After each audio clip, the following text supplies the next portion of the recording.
아버님은 어떤 일을 하시는지요? 김준석은 차분하게 대답했습니다. 아파트 경비를 하고 있습니다. 순간 평창동 대저택 응접실의 공기가 차가워졌습니다. 의료재단 이사장 박철수의 표정이 미묘하게 변했죠. 그의 아내 최은주는 우아하게 차를 마시던 손을 잠시 멈췄습니다. 경비요? 박철수의 목소리에는 당황스러움이 묻어났습니다. 마치 예상하지 못한 답변을 들은 것처럼 말이죠. 네. 벌써 20년째 같은 곳에서 일하고 있어요. 김준석은 여전히 담담했습니다. 58세의 그는 검은 정장을 단정하게 차려입고 있었지만 오랜 노동으로 거칠어진 손과 햇볕에 그을린 얼굴이 그의 직업을 말해주고 있었죠. 최은주가 의미심장한 눈빛으로 남편을 바라봤습니다. 그녀는 전직 아나운서 출신으로 화려한 액세서리와 명품 의상으로 치장한 모습이었어요.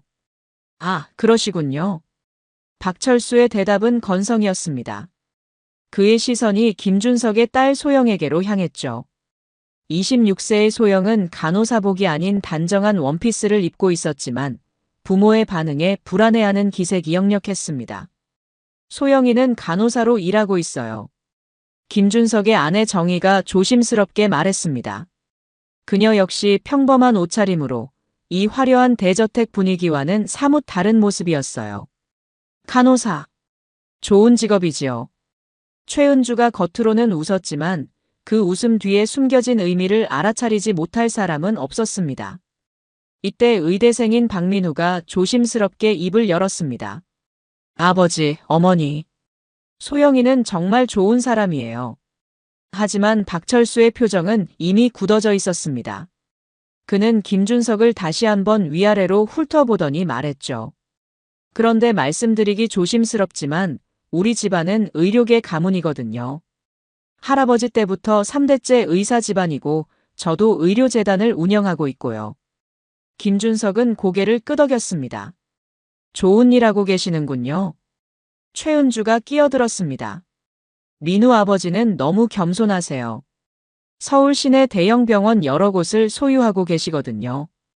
의료진만 해도 수백 명이 넘어요. 그녀의 말에는 자랑스러움이 가득했습니다. 마치 자신들의 지위를 과시하려는 듯했죠.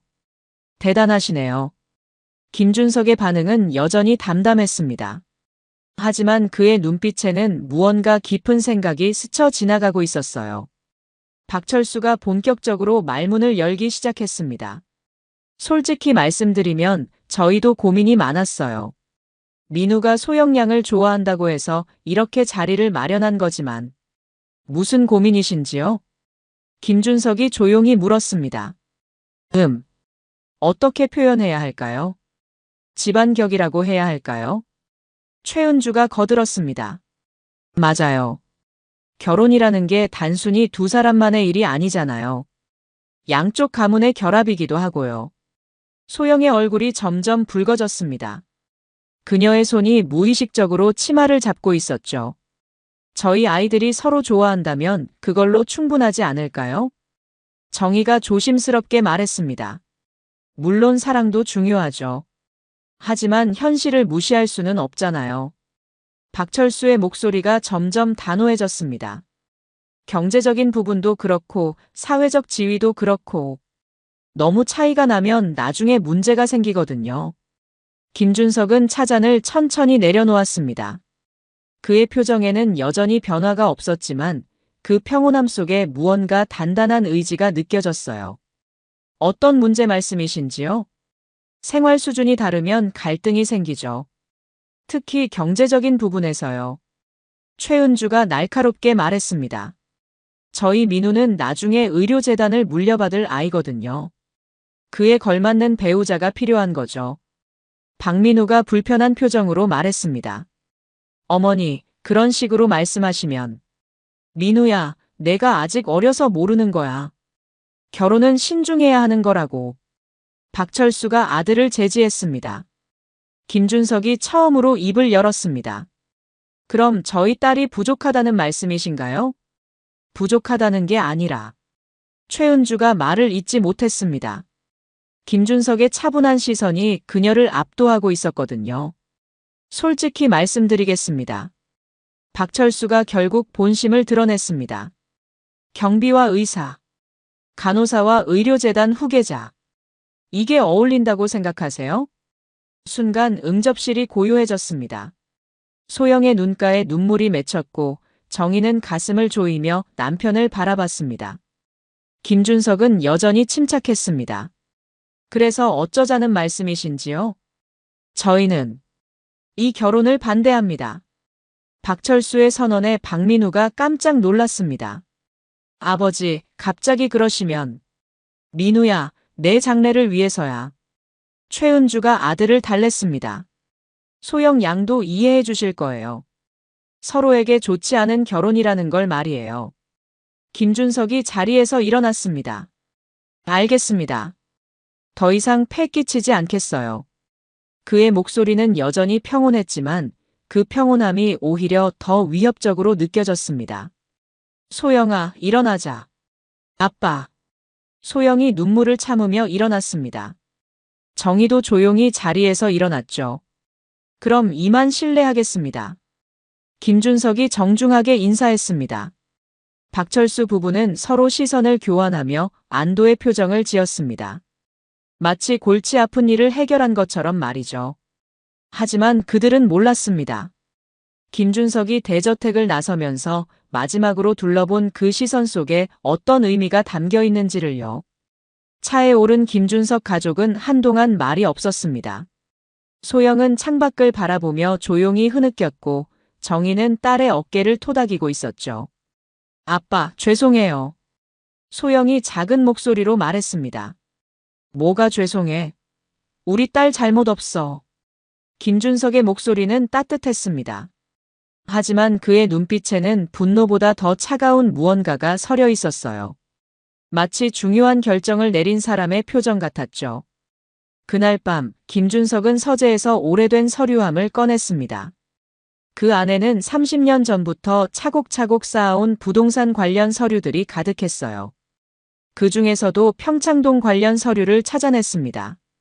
1995년 IMF 외환위기 직전에 매입한 토지와 건물들의 목록이었죠.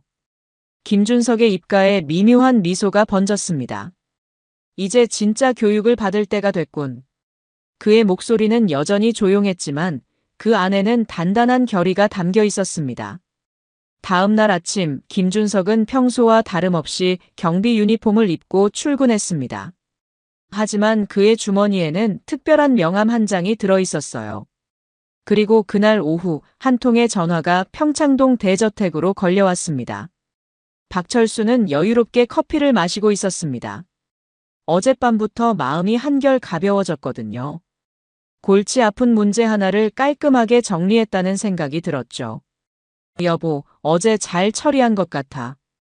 최은주가 만족스러운 표정으로 말했습니다. 그렇지. 민우 장래를 위해서는 어쩔 수 없는 선택이었어. 박철수도 고개를 끄덕였습니다. 하지만 박민우의 표정은 어둡기만 했습니다. 의대 수업에 집중할 수도 없었고 소영 생각만 계속 났거든요. 아들아, 왜 그렇게 풀이 죽어 있어? 최은주가 아들을 바라보며 물었습니다. 소영이가 너무 좋은 사람인데.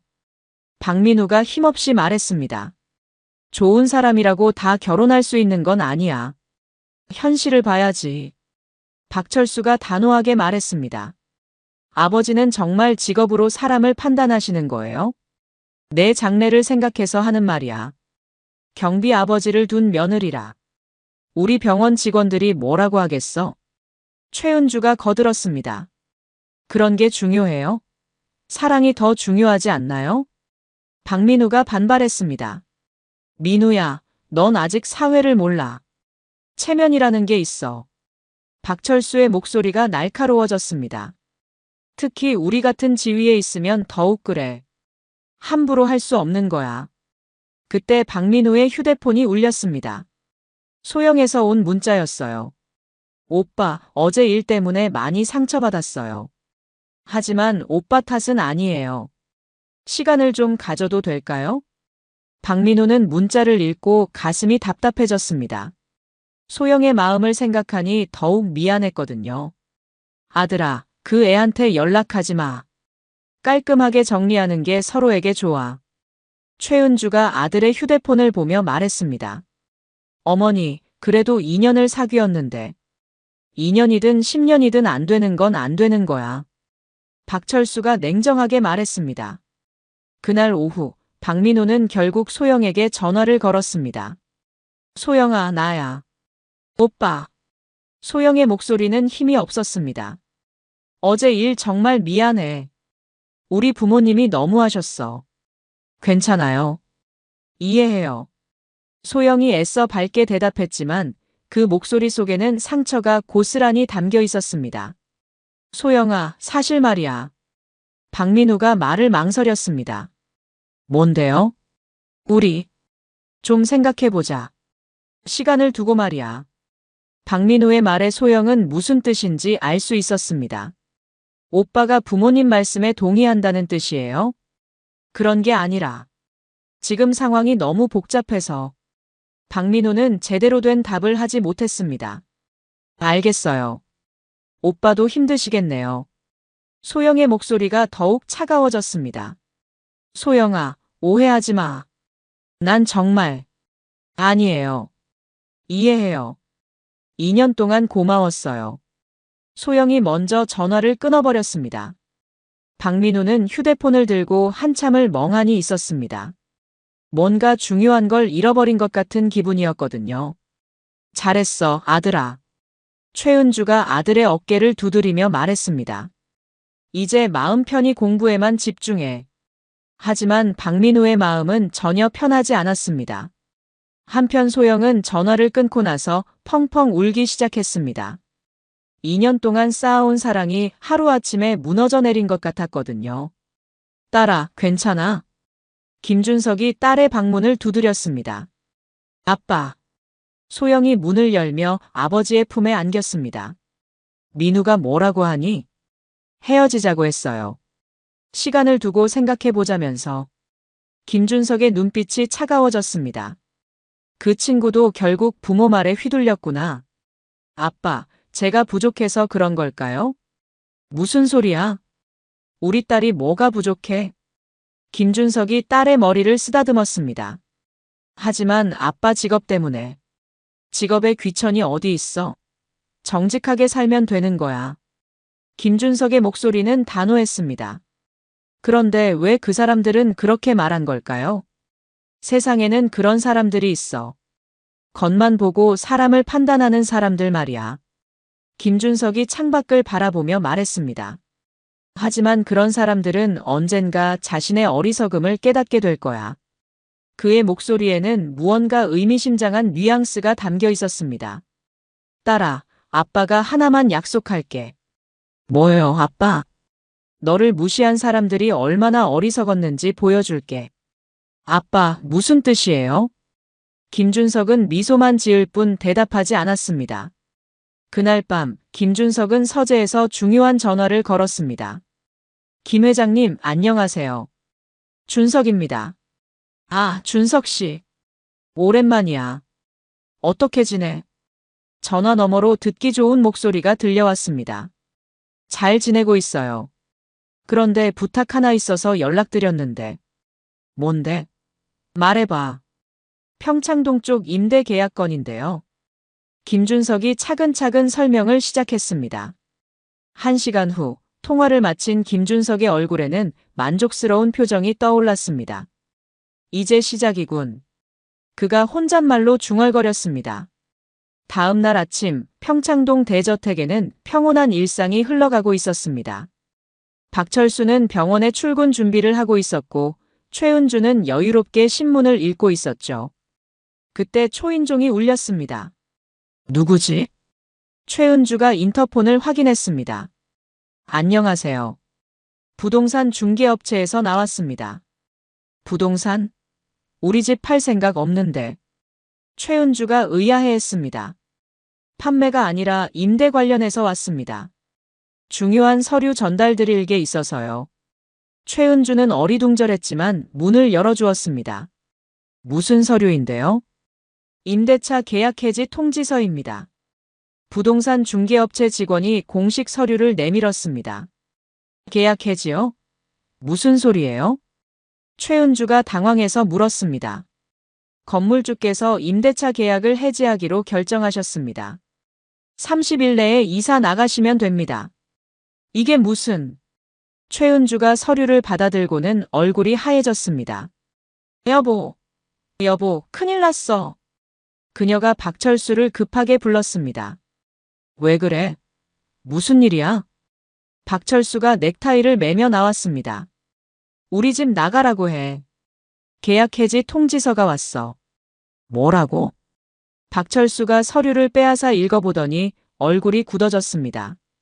이게 대체 무슨 일이야? 20년 동안 살았는데 갑자기 나가라고. 건물주께서 직접 사용하시겠다고 하셨습니다. 부동산 업체 직원이 설명했습니다.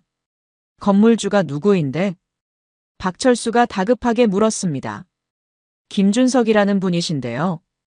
그 순간 박철수와 최은주의 얼굴에서 혈기가 사라졌습니다. 김준석? 어제 만난 그 사람의 이름이었거든요. 혹시 그분이 어떤 분인지 박철수가 떨리는 목소리로 물었습니다. 자세한 건 모르겠고요. 예전부터 평창동 일대 건물을 많이 소유하고 계신 분이라고 들었습니다. 부동산 업체 직원의 말에 박철수 부부는 완전히 멘붕 상태가 되었습니다. 그럼 저희가 20년 동안 산 이 집이... 네. 김준석 씨 소유 맞습니다. 박철수는 주저앉을 뻔했습니다. 어제 경비라고 무시했던 그 사람이 자신들이 살고 있는 집의 주인이었다는 사실을 받아들일 수 없었거든요. 부동산 업체 직원이 떠난 후 평창동 대저택은 충격적인 정적에 빠졌습니다. 박철수와 최은주는 서로의 얼굴을 바라보며 말을 잇지 못했어요. 여보, 이게 정말 현실이야? 최은주의 목소리가 떨렸습니다. 김준석이 우리 집 주인이라고. 박철수도 믿을 수 없다는 표정이었습니다. 20년 동안 월세를 내면서 살았는데 그 돈이 모두 그 사람한테 간 거야? 어제 우리가 그 사람을 어떻게 대했는지 생각해봐. 최은주가 손으로 얼굴을 가렸습니다. 경비라고 무시하고 격이 안 맞는다고 했잖아. 이제 와서 후회해봤자 소용없어.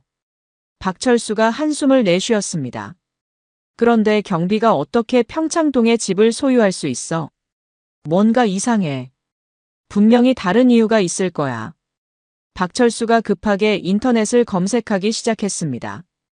김준석이라는 이름으로 검색해도 특별한 정보는 나오지 않았어요. 하지만 평창동 부동산 관련 기사에서 몇 가지 단서를 찾을 수 있었죠.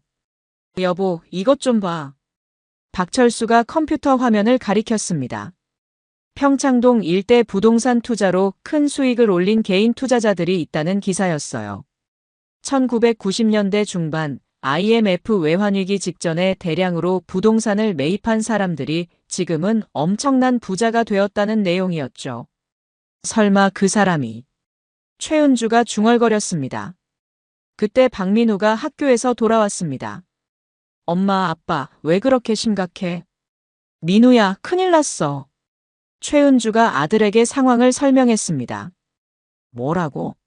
소영이 아버지가 우리 집 주인이라고? 박민우도 충격을 받았습니다. 어제 우리가 그분을 어떻게 대했는데? 아들아, 이제 어떻게 해야 할까? 박철수가 머리를 감쌌습니다. 일단 사과드려야 하지 않을까요? 박민우가 조심스럽게 말했습니다. 사과로 될 일이야? 우리 완전히 망신당한 거야. 최은주가 절망적으로 말했습니다. 한편 김준석은 평소와 다름없이 경비실에서 근무하고 있었습니다. 하지만 그의 휴대폰에는 계속해서 전화가 걸려오고 있었어요. 김 사장님, 평창동 건 잘 처리됐습니다. 수고했어요. 다른 건물들도 확인해 주세요. 네, 알겠습니다. 김준석은 담담하게 업무를 처리했습니다. 사실 김준석은 단순한 경비원이 아니었어요. 30년 전 대기업에서 부장으로 일하던 그는 IMF 외환위기를 미리 예견하고 퇴직금과 저축한 돈으로 부동산 투자에 뛰어들었죠. 당시에는 모든 사람이 그를 미쳤다고 했어요. 안정적인 직장을 그만두고 위험한 투자를 한다고 말이죠. 하지만 김준석의 예감은 정확했습니다. IMF 외환위기가 터지면서 부동산 가격이 폭락했고 그는 평창동 일대의 땅과 건물을 헐값에 대량으로 매입할 수 있었어요. 그 후 30년이 지나면서 평창동은 서울 최고의 부촌으로 발전했고 김준석의 부동산 가치는 천문학적으로 상승했죠. 하지만 그는 부자처럼 살지 않았습니다. 검소한 생활을 유지하며 경비 일을 계속했어요. 돈 때문에 변하는 사람들을 너무 많이 봤기 때문이었죠. 김준석은 딸 소영에게도 자신의 진짜 재산 규모를 알리지 않았습니다.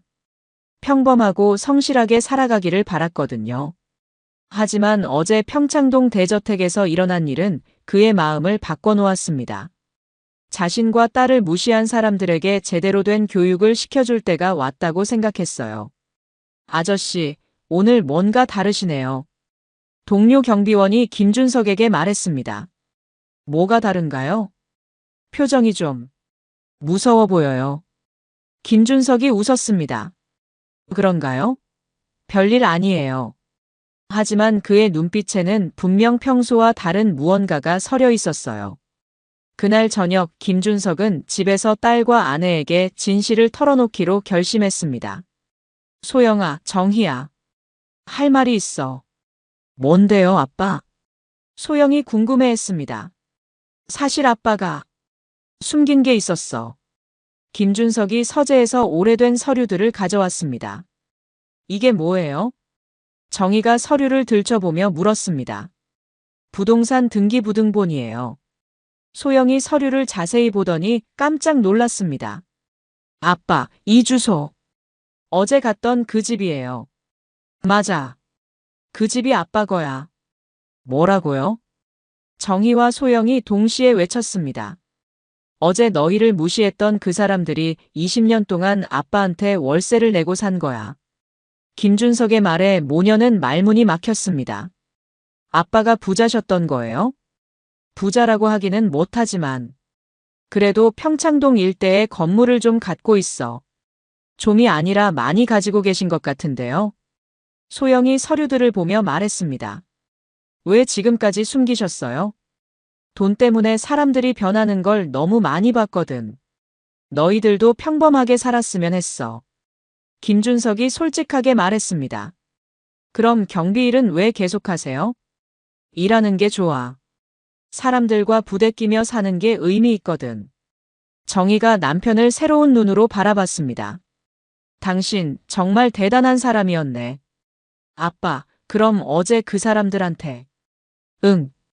오늘 퇴거 통지서를 보냈어. 김준석의 목소리는 차가웠습니다. 30일 안에 나가야 해. 소영이 복잡한 표정을 지었습니다. 너무 심한 건 아닐까요? 심해? 우리를 어떻게 대했는데?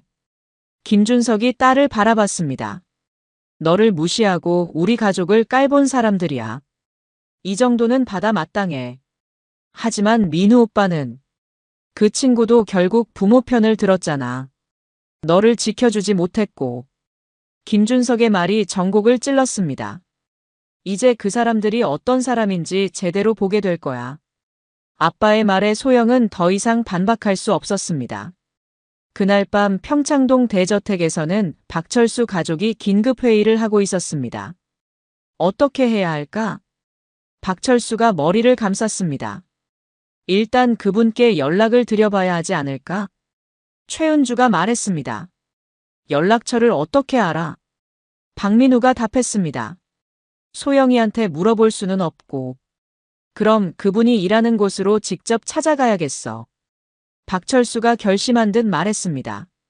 하지만 그들이 가봤자 김준석이 용서해 줄 리는 없었습니다. 이미 그의 마음은 굳어져 있었거든요. 다음 날 아침 박철수는 병원에 출근하지 못했습니다.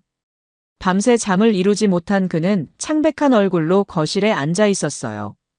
여보, 커피라도 마셔. 최은주가 남편에게 커피를 건넸지만 박철수는 손도 대지 않았습니다. 20년 동안 우리가 낸 월세가 얼마인지 계산해 봤어? 몰라. 그런 건 지금 중요하지 않아. 최은주도 지친 기색이 역력했습니다. 월 300만 원씩 20년이면 7억 2천만 원이야. 박철수가 중얼거렸습니다. 우리가 그 사람한테 7억이 넘는 돈을 준 거라고. 그 돈으로 우리가 얼마나 좋은 집을 살 수 있었을 텐데. 최은주가 한숨을 쉬었습니다. 지금 와서 그런 말 해봤자 뭐해. 이미 엎질러진 물이야.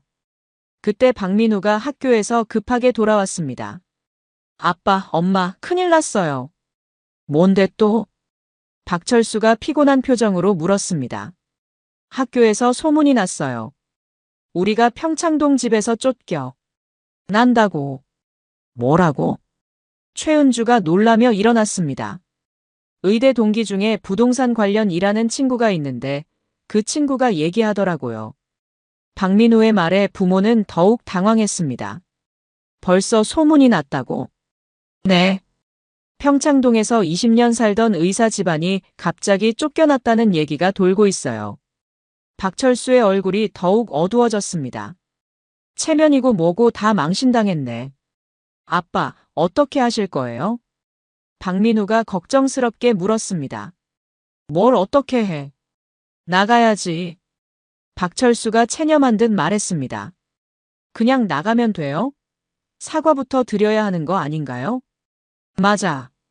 박민우 말이 맞아. 최은주가 고개를 끄덕였습니다. 그분께 찾아가서 무릎 꿇고라도 사과드려야 해. 하지만 어디서 어떻게 만나? 박철수가 막막해했습니다. 소영이한테 연락해서 물어보면 안 돼요? 박민우가 제안했습니다. 그 애가 우리 전화를 받겠어? 어제 너한테 그렇게 차갑게 대했는데. 최은주가 고개를 저었습니다. 그래도 해봐야죠. 다른 방법이 없잖아요. 박민우가 떨리는 손으로 소영에게 전화를 걸었습니다. 한참 후에야 소영이 전화를 받았어요. 뭐예요? 소영의 목소리는 차가웠습니다. 소영아, 미안해. 너 아버지한테 사과드리고 싶은데 어디서 만날 수 있을까? 사과요? 네. 어제 우리가 정말 잘못했어. 제발 한 번만 기회를 줘. 박민우의 목소리는 간절했습니다. 지금 와서 사과가 무슨 소용이에요? 소영이 냉정하게 말했습니다. 소영아, 제발. 우리 정말 몰랐어.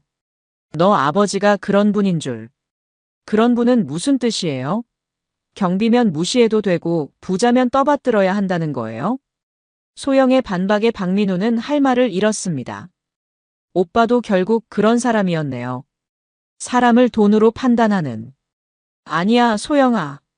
내가 정말 사랑하는 건. 사랑이요? 어제 부모님이 반대하니까 바로 포기한 게 사랑이에요? 소영의 목소리에는 실망감이 가득했습니다. 소영아, 나도 어렸어. 지금 생각해보니 정말 바보 같았어. 이미 늦었어요. 아빠는 강남구청 앞 아파트에서 경비로 일하세요. 거기서 만나세요. 소영이 전화를 끊어버렸습니다. 어떻게 됐어? 박철수가 급하게 물었습니다. 강남구청 앞 아파트에서 경비로 일한다고 하네요. 그럼 거기로 가자. 박철수가 일어섰습니다. 세 사람은 급하게 강남구청 앞 아파트로 향했습니다. 평창동에서 강남까지 가는 동안 차 안은 조용했어요. 도착한 아파트는 30년 된 오래된 단지였습니다. 평창동 대저택과는 비교할 수 없을 정도로 평범한 곳이었죠. 경비실을 찾아가니 김준석이 유니폼을 입고 앉아 있었습니다. 김준석 씨? 박철수가 조심스럽게 말을 걸었습니다. 김준석이 고개를 들어 그들을 바라봤습니다. 그의 표정은 여전히 차분했지만 눈빛은 차가웠어요. 어떻게 오셨는지요? 사과드리러 왔습니다. 박철수가 고개를 숙였습니다. 사과요? 김준석의 목소리에는 감정이 없었습니다. 어제 저희가 정말 잘못했습니다. 몰라서 그런 거였어요. 몰라서요? 뭘 몰랐다는 건지요? 경비라는 직업을 무시한 것도 잘못이었고 소영 양과 저희 집안을 비교한 것도 잘못이었습니다. 박철수가 연신 고개를 숙였습니다. 지금 와서 그런 말씀을 하시는 이유가 뭔지요? 김준석이 날카롭게 물었습니다. 진심으로 뉘우치고 있어서입니다. 진심이요? 제가 평창동 건물주라는 걸 알기 전에도 그렇게 생각하셨나요? 김준석의 질문에 박철수는 대답하지 못했습니다. 만약 제가 그냥 경비원이었다면 이렇게 찾아오셨을까요? 그건 박철수가 말을 잇지 못했습니다. 결국 돈 때문에 사과하러 온 거 아닌가요? 김준석의 말이 전곡을 찔렀습니다. 아닙니다. 정말 잘못했다고 생각해서. 거짓말하지 마세요. 저도 그런 사람들 많이 봤거든요. 김준석이 자리에서 일어났습니다. 김 선생님, 정말 죄송합니다. 한 번만 용서해 주세요. 박민우도 고개를 숙였습니다. 민우 씨도 마찬가지군요. 소영이가 부자 딸이라는 걸 알고 나니 다시 만나고 싶어지나요? 박민우는 할 말을 잃었습니다. 30일 안에 이사 나가세요. 더 할 말은 없습니다. 김준석이 냉정하게 말했습니다. 선생님, 제발. 박철수가 무릎을 꿇으려 했지만 김준석은 돌아서서 걸어갔습니다. 어차피 사람은 쉽게 변하지 않아요. 잠깐의 위기 때문에 말만 바뀌는 거죠. 김준석의 말에 세 사람은 아무 말도 할 수 없었습니다. 그들이 경비실을 떠난 후 김준석은 혼자서 씁쓸하게 웃었습니다. 역시 예상했던 대로군. 그의 예상은 정확했습니다. 박철수 가족은 정말로 돈 때문에 사과하러 온 것이었거든요. 그날 저녁 박철수 가족은 절망에 빠져 있었습니다. 이제 정말 어떻게 해야 하지? 최은주가 한숨을 쉬었습니다. 나가야지 뭐. 다른 방법이 없어. 박철수도 체념한 상태였습니다. 20년 동안 살던 집에서 이렇게 쫓겨나다니. 최은주가 눈물을 글썽였습니다. 우리가 너무 교만했던 것 같아. 박민우가 조용히 말했습니다. 지금 와서 그런 말 해봤자 뭐해. 박철수가 스웁게 웃었습니다. 하지만 이 일로 그들은 중요한 깨달음을 얻게 될 것입니다. 사람을 외모나 직업으로 판단해서는 안 된다는 것을 말이죠. 그날 밤 박철수는 잠을 이루지 못했습니다. 창밖을 바라보며 지난 20년을 떠올렸어요. 이 평창동 대저택에서 보낸 시간들, 의료재단 이사장이라는 지위에 취해 살았던 자신의 모습이 주마등처럼 스쳐 지나갔죠. 여보, 잠이 안 와? 최은주가 남편 옆에 누우며 물었습니다. 20년 동안 김준석 씨한테 월세를 냈다는 게 믿어지지 않아. 나도 그래. 그 조용하던 분이 이런 큰 그릇이실 줄이야. 최은주도 한숨을 쉬었습니다. 우리가 정말 눈이 멀었구나.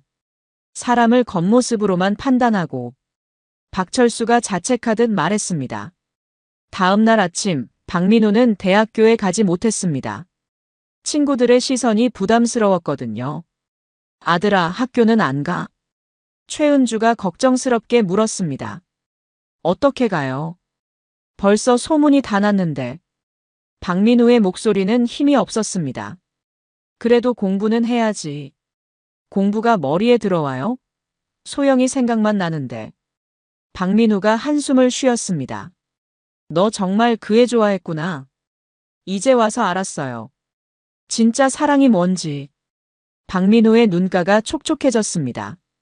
한편 김준석은 평소와 다름없이 경비실에서 업무를 보고 있었습니다. 하지만 그의 휴대폰에는 계속해서 전화가 걸려오고 있었어요. 김 사장님, 평창동 다른 임대인들도 연락 왔습니다. 뭐라고 하던가요? 박철수 씨 집 계약 해지 소식을 듣고 불안해 하시더라고요. 혹시 자기들도 쫓겨나는 건 아닌지. 김준석이 픽 웃었습니다. 그런 걱정은 안 해도 돼요. 다른 분들은 문제 없어요. 알겠습니다. 전화를 끊은 김준석은 창밖을 바라봤습니다. 평창동 그 대저택에서 박철수 가족이 어떻게 지내고 있을지 궁금했어요. 아저씨, 요즘 뭔가 바쁘신 것 같네요. 동료 경비원이 말했습니다. 좀 정리할 일이 있어서 그래요. 큰 일인가요? 그냥 개인적인 일이에요. 김준석은 자세한 얘기를 하지 않았습니다. 그날 오후 박철수는 병원 이사회에 참석했습니다. 하지만 다른 이사들의 시선이 예전과 달랐어요. 박 이사장, 평창동에서 이사하신다면서요? 한 이사가 의미심장하게 물었습니다. 네. 좀 그렇게 됐네요. 박철수가 어색하게 대답했습니다. 20년 살던 집을 갑자기 나가시다니. 무슨 일이신지. 별일 아닙니다. 박철수는 자세한 설명을 피했습니다. 하지만 이미 소문은 의료계 전체로 퍼져나가고 있었어요. 평창동 대저택에 살던 박철수 가족이 갑자기 쫓겨났다는 얘기가 말이죠. 그날 저녁 박철수는 다시 한번 김준석을 찾아가기로 결심했습니다. 여보, 또 가봤자 소용없을 것 같은데. 최은주가 만류했습니다. 그래도 포기할 수는 없어. 정말 마지막으로 한 번만 더. 박철수의 목소리는 간절했습니다. 아빠, 저도 같이 가겠어요. 박민우도 함께 나섰습니다. 이번에는 세 사람 모두 김준석이 일하는 아파트로 갔습니다. 저녁 시간이라 경비실에는 불이 켜져 있었어요. 김준석 선생님. 박철수가 조심스럽게 불렀습니다. 김준석이 고개를 들어 그들을 바라봤습니다. 또 왔다는 표정이었어요. 또 무슨 일로 오셨나요? 저희 진심을 보여드리고 싶어서 왔습니다. 박철수가 말하자마자 바닥에 무릎을 꿇었습니다. 김준석이 놀란 표정을 지었습니다. 뭐 하시는 거예요? 죄송합니다. 정말 죄송합니다. 박철수가 고개를 조아렸습니다. 최은주와 박민우도 함께 무릎을 꿇었어요. 선생님, 저희가 정말 잘못했습니다. 저도 죄송해요. 소영이를 지켜주지 못해서. 박민우가 눈물을 흘리며 말했습니다. 김준석은 복잡한 표정으로 그들을 바라봤습니다. 일어나세요. 이럴 필요 없어요. 아니요. 저희가 잘못한 게 너무 많아요. 박철수가 계속 고개를 숙이고 있었습니다. 선생님을 무시한 것도 잘못이고 소영 양을 모욕한 것도 잘못이에요. 지금 와서 그런 말씀을 하시면 뭐합니까? 김준석의 목소리는 여전히 차가웠습니다. 제가 경비라는 걸 알았을 때는 무시하시더니 건물주라는 걸 알고 나니 사과하러 오시는군요. 그건 박철수가 할 말을 잃었습니다. 결국 돈 때문이잖아요. 제가 가난한 경비였다면 이렇게 찾아오지 않았을 거예요. 김준석의 말이 전곡을 찔렀습니다. 선생님, 저는 정말 소영이를 사랑해요. 박민우가 간절하게 말했습니다. 사랑이요? 부모님이 반대하니까 바로 포기한 게 사랑인가요? 그건 제가 미숙한 게 아니라 용기가 없었던 거죠. 진짜 사랑한다면 끝까지 지켜줬어야죠. 김준석의 말에 박민우는 더욱 고개를 숙였습니다. 선생님, 한 번만 기회를 주세요. 박철수가 다시 간청했습니다. 기회요? 이미 기회는 있었어요. 어제 상견례 자리에서 말이죠. 김준석이 자리에서 일어났습니다. 그때 저희 가족을 어떻게 대했는지 기억하세요? 저희가 정말 잘못했습니다. 잘못했다는 걸 아신다고 해서 다 용서되는 건 아니에요. 김준석의 목소리는 단호했습니다. 사람을 직업으로 판단하고 경제력으로 평가하는 당신들과는 상종하고 싶지 않아요. 선생님. 박철수가 더 간청하려 했지만 김준석은 손을 들어 제지했습니다. 30일 안에 이사 나가세요. 더 이상 할 말 없습니다. 김준석이 경비실 안으로 들어가며 문을 닫았습니다. 박철수 가족은 한참 동안 그 자리에 무릎을 꿇고 있었어요. 하지만 김준석은 다시 나오지 않았습니다. 결국 세 사람은 절망적인 마음으로 집으로 돌아갔습니다. 아빠, 정말 끝인가요? 박민우가 차 안에서 물었습니다. 그런 것 같다.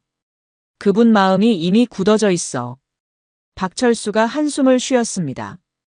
우리가 그 정도로 심하게 했나? 최은주가 자문했습니다. 심하게 했지. 생각해봐. 경비라는 이유로 무시하고 딸까지 모욕했잖아. 박철수가 자책하듯 말했습니다. 그날 밤 김준석은 집에서 딸과 대화를 나눴습니다. 아빠, 오늘도 그 사람들이 왔다면서요? 소영이 물었습니다. 응. 무릎 꿇고 사과하더라. 그래도 용서 안 해주실 거예요? 당연하지. 진심이 아닌 걸 뻔히 아는데. 김준석의 목소리는 냉정했습니다. 만약 내가 정말 경비원이었다면 절대 찾아오지 않았을 거야. 아빠 말씀이 맞아요. 저도 이제 그 사람들이 어떤 사람인지 알겠어요. 소영도 실망감을 감추지 않았습니다.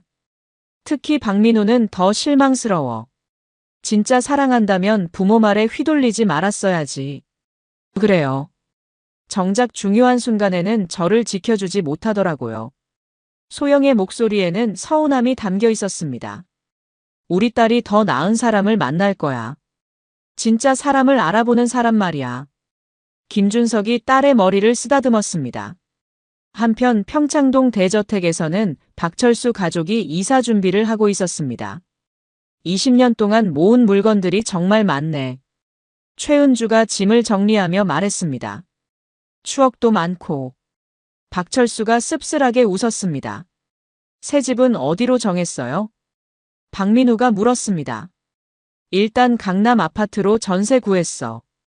평창동보다는 작지만 그래도 괜찮은 곳이야. 박철수가 대답했습니다. 병원 직원들이 뭐라고 할까요? 최은주가 걱정했습니다. 뭐라고 하겠어. 어차피 소문 다 났는데. 박철수도 체념한 상태였습니다. 이사하는 날 동네 사람들이 구경을 나왔습니다. 20년 동안 살던 박철수 가족이 갑자기 이사를 간다는 소문이 퍼졌거든요. 저 집에 무슨 일이 있었나? 혹시 사업이 망한 건 아닐까? 동네 사람들의 수군거림이 들려왔습니다. 박철수는 고개를 들 수 없었습니다. 평생 쌓아온 체면이 하루아침에 무너진 것 같았거든요. 이사짐을 다 빼고 나서 박철수는 마지막으로 대저택을 둘러봤습니다. 20년 동안 고마웠어. 그가 집에게 작별 인사를 했습니다. 하지만 이제 그들은 알게 될 것입니다. 진짜 소중한 것이 무엇인지를 말이죠. 강남의 새 아파트는 평창동 대저택과는 비교할 수 없을 정도로 작았습니다. 20년 동안 넓은 공간에 익숙했던 박철수 가족에게는 답답하기만 했어요. 여보, 이 집 너무 좁지 않아? 최은주가 짐을 정리하며 불평했습니다. 그래도 어디야? 집이라도 있으니까. 박철수가 체념한 듯 말했습니다. 방도 2개밖에 없고 거실도 이렇게 좁고. 최은주가 계속 불만을 토했습니다. 엄마, 이제 그런 말 하지 마세요. 박민우가 어머니를 제지했습니다. 우리가 그동안 너무 사치스럽게 살았던 거예요. 박민우의 말에 최은주는 더 이상 불평하지 않았습니다. 그날 밤 박철수는 병원 일을 마치고 집에 돌아왔습니다. 하지만 직원들의 시선이 예전과 달랐어요. 이사장님, 새 집은 어떠세요? 한 간호사가 의례적으로 물었습니다. 괜찮아요. 박철수가 짧게 대답했습니다. 하지만 그의 표정에서는 자신감을 찾아볼 수 없었어요. 평창동에서 살 때의 당당함은 온데간데 없었죠. 며칠이 지나자 박철수는 중요한 사실을 깨달았습니다. 그동안 자신의 권위와 위신이 평창동 대저택에서 나왔다는 것을요. 여보, 요즘 병원 분위기가 어때? 최은주가 남편에게 물었습니다. 예전 같지 않아. 직원들이 나를 보는 시선이 달라졌어. 박철수가 솔직하게 말했습니다. 평창동에 살 때는 모든 사람이 존경하는 눈빛으로 봤는데 이제는. 지금은 어때? 그냥 평범한 병원장 정도로 보는 것 같아. 박철수의 목소리에는 허탈감이 묻어났습니다. 그게 잘못된 건가요? 박민우가 끼어들었습니다. 아빠가 실력으로 인정받는 게 더 좋은 거 아닌가요? 박민우의 말에 박철수는 할 말을 잃었습니다. 한편 김준석은 평소와 다름없이 경비 일을 하고 있었습니다. 하지만 그의 마음은 완전히 평온하지 않았어요. 아저씨, 요즘 뭔가 생각이 많으신 것 같네요. 동료가 김준석에게 말했습니다. 그런가요? 네. 표정이 좀 무거워 보여요. 김준석은 웃으며 대답했습니다. 별일 아니에요. 하지만 정말로 별일 아닌 건 아니었습니다. 박철수 가족을 쫓아낸 것은 옳은 일이었지만 왠지 마음 한편이 무거웠거든요. 아빠, 괜찮으세요? 그날 저녁 소영이 아버지에게 물었습니다. 뭐가? 요즘 표정이 좀 어둡다던가요? 김준석이 딸을 바라봤습니다. 혹시 그 사람들 때문에 마음이 불편하세요? 소영의 질문에 김준석은 잠시 생각했습니다. 아니야. 당연한 일을 했을 뿐이야. 그런데 왜 기분이 안 좋아 보이세요? 글쎄, 나도 잘 모르겠어. 김준석이 솔직하게 말했습니다. 혹시 너무 냉정했나 싶기도 하고. 아빠, 그런 생각하지 마세요. 소영이 아버지의 손을 잡았습니다. 그 사람들은 진심으로 사과한 게 아니에요. 아빠가 부자라는 걸 알고 나서 태도가 바뀐 거라고요. 소영의 말이 옳았습니다. 며칠 후, 박민우는 대학교에서 우연히 소영을 마주쳤습니다. 소영은 간호대학에서 강의를 듣고 나오는 길이었어요. 소영아. 박민우가 조심스럽게 불렀습니다. 소영이 돌아보더니 차가운 표정을 지었습니다. 왜요? 잠깐 얘기 좀 할까? 할 얘기 없어요. 소영이 돌아서려 했지만 박민우가 붙잡았습니다. 제발. 마지막으로 한 번만. 소영이 한숨을 쉬며 멈춰 섰습니다. 뭔데요? 정말 미안해.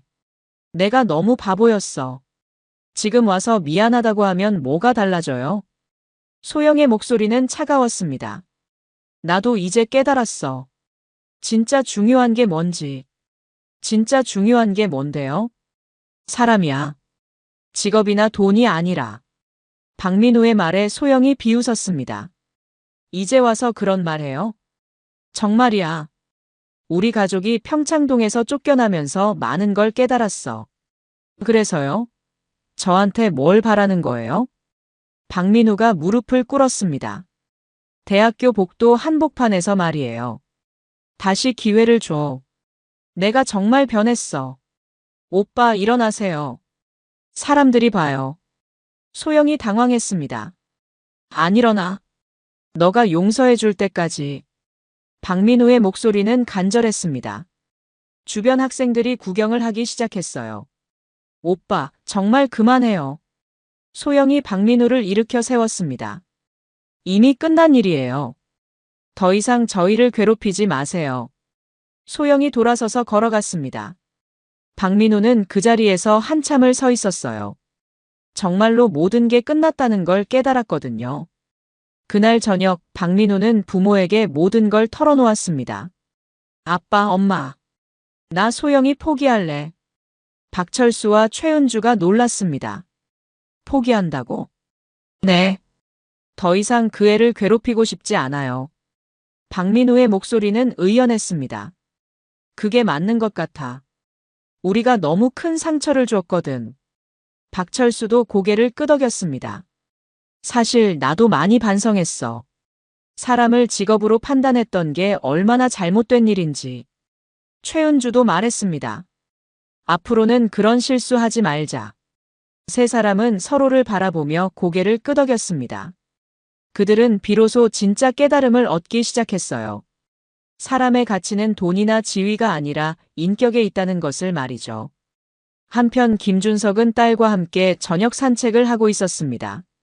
아빠, 요즘 기분이 좀 나아지신 것 같아요. 소영이 아버지를 바라보며 말했습니다. 그래? 네. 예전처럼 밝아지셨어요. 김준석이 미소를 지었습니다. 우리 딸이 행복해 보여서 나도 기분이 좋아. 아빠 덕분이에요. 진짜 소중한 게 뭔지 가르쳐 주셔서. 소영의 말에 김준석은 뿌듯했습니다. 앞으로도 그렇게 살아. 사람을 겉모습으로 판단하지 말고. 네, 아빠. 두 사람은 따뜻한 미소를 지으며 집으로 향했습니다. 6개월이 지났습니다. 박철수 가족은 새로운 환경에 점차 적응해 가고 있었어요. 처음에는 답답하기만 했던 작은 아파트도 이제는 따뜻한 보금자리가 되어 있었죠. 여보, 요즘 마음이 많이 편해진 것 같아. 최은주가 남편에게 말했습니다. 나도 그래. 예전에는 항상 체면 생각하느라 스트레스가 심했는데. 박철수도 동감했습니다. 평창동에 있을 때는 모든 게 가식적이었어. 이웃들 눈치 보고 명품만 골라 입고. 지금이 더 진짜 같아요. 박철수 부부는 서로를 바라보며 미소를 지었습니다. 한편 박민우는 의대 공부에 더욱 집중하고 있었어요. 예전처럼 집안 배경에 의존하지 않고 순수하게 실력으로 인정받고 싶었거든요. 민우 씨, 요즘 공부 정말 열심히 하시네요. 동기가 박민우에게 말했습니다. 앞으로는 실력으로 승부하고 싶어서요. 좋은 마음가짐이에요. 박민우는 더 이상 의료재단 후계자라는 타이틀에 기대지 않았습니다. 스스로의 힘으로 훌륭한 의사가 되고 싶었어요. 병원에서도 박철수에 대한 시선이 조금씩 바뀌고 있었습니다. 이 사장님, 요즘 더 친근해지신 것 같아요. 한 간호사가 말했습니다. 그런가요? 네. 예전에는 뭔가 거리감이 있었는데 지금은 편하네요. 박철수가 웃었습니다. 평창동에 있을 때는 무의식적으로 권위를 내세우려 했던 것 같아요. 지금은 그럴 필요가 없으니까. 그게 더 좋아요. 환자들도 이 사장님을 더 편하게 느끼시는 것 같고요. 간호사의 말에 박철수는 뿌듯했습니다. 어느 날 박민우는 길에서 우연히 소영을 만났습니다. 6개월 만의 만남이었어요. 소영아. 박민우가 조심스럽게 불렀습니다. 소영이 돌아보더니 예전만큼 차갑지 않은 표정을 지었습니다. 오빠. 요즘 어떻게 지내? 잘 지내요. 오빠도 잘 지내시는 것 같네요. 소영의 목소리에는 예전의 원망이 사라져 있었습니다. 많이 변했어. 나도, 우리 가족도. 박민우가 진심으로 말했습니다. 어떻게 변하셨는데요? 사람을 보는 눈이 달라졌어. 겉모습이 아니라 진짜 모습을 보려고 해. 소영이 고개를 끄덕였습니다. 그거면 됐어요.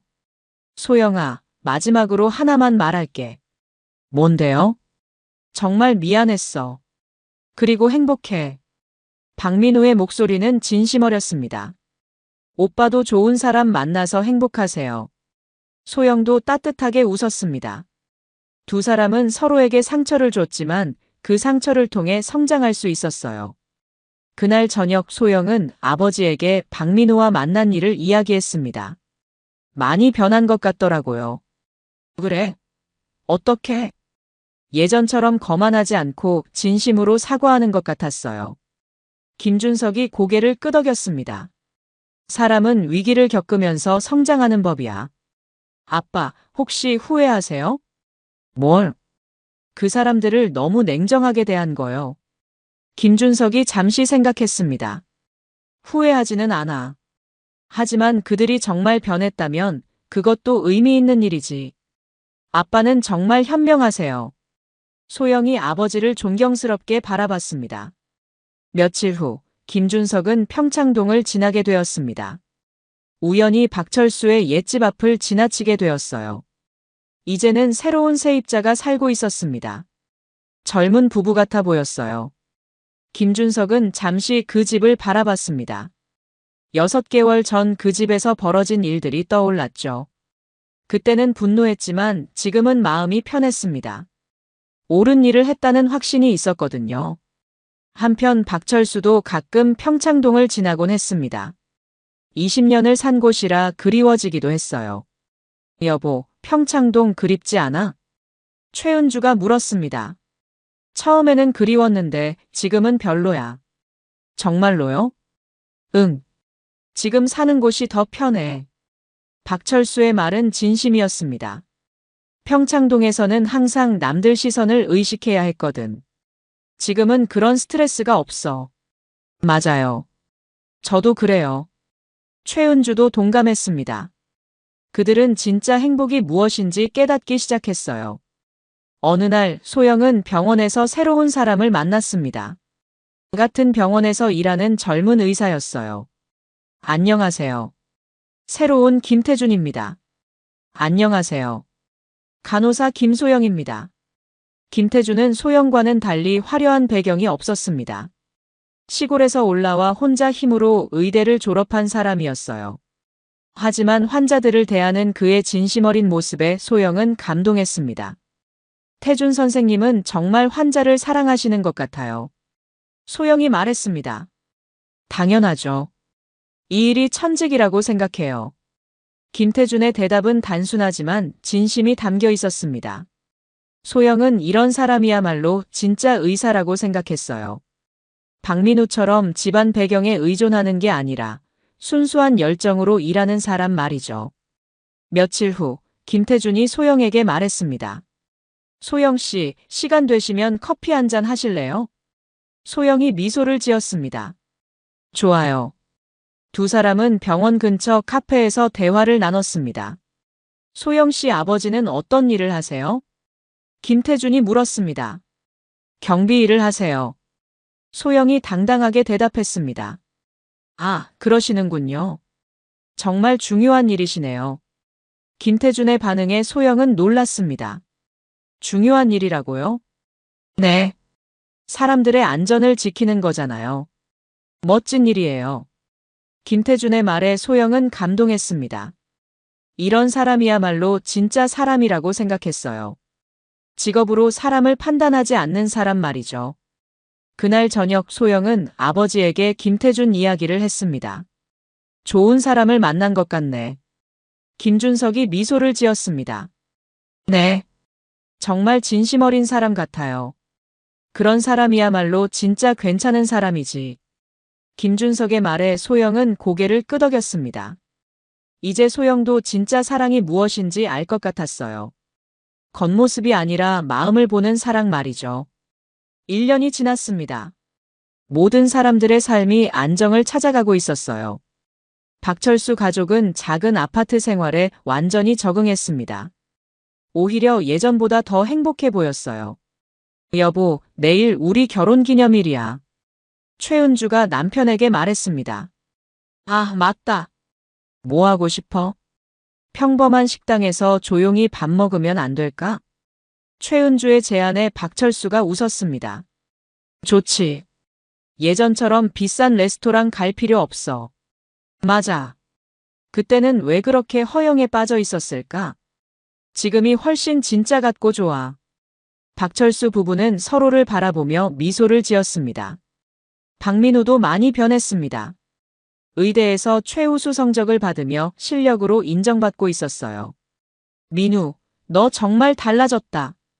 동기가 말했습니다. 뭐가? 예전에는 좀 건방졌는데 지금은 겸손해졌어. 박민우가 웃었습니다. 많은 걸 배웠거든요. 무엇을? 진짜 중요한 게 뭔지요. 박민우는 더 이상 집안 배경을 자랑하지 않았습니다. 오직 자신의 실력으로만 평가받고 싶었어요. 한편 김준석은 여전히 경비 일을 하고 있었습니다.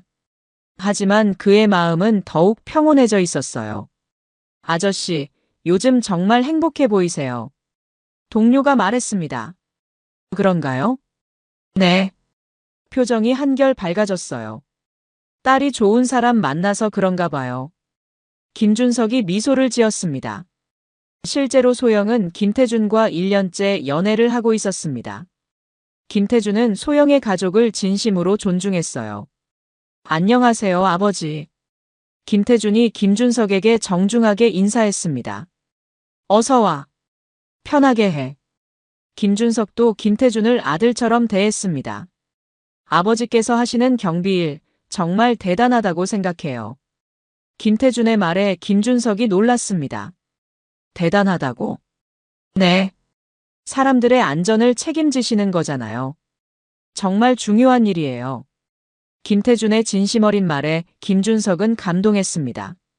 이런 사람이야말로 진짜 사위감이구나. 그가 속으로 생각했습니다. 어느 날 박민우는 우연히 병원에서 소영을 마주쳤습니다. 소영 옆에는 김태준이 있었어요. 소영아. 박민우가 조심스럽게 인사했습니다. 오빠. 안녕하세요. 소영도 자연스럽게 인사했습니다. 이분은? 박민우가 김태준을 바라봤습니다. 제 남자친구 김태준이에요. 소영이 소개했습니다. 안녕하세요. 김태준이 정중하게 인사했습니다. 박민우는 복잡한 마음이었습니다. 소영이 행복해 보여서 기뻤지만 한편으로는 아쉬웠거든요. 소영아, 행복해 보여서 다행이야. 박민우가 진심으로 말했습니다. 고마워요, 오빠. 소영도 따뜻하게 웃었습니다. 그날 이후 박민우는 완전히 소영을 놓아주기로 결심했습니다. 그리고 자신도 새로운 사랑을 찾으려 했어요. 몇 달 후, 박민우는 정말로 좋은 사람을 만났습니다. 같은 의대 동기였는데 화려하지는 않지만 진실한 사람이었어요. 민우야, 내 가족들 만나고 싶어. 여자친구가 말했습니다. 우리 집이 좀 작아. 괜찮겠어? 박민우가 걱정했습니다. 집이 중요해. 사람이 중요하지. 여자친구의 말에 박민우는 감동했습니다.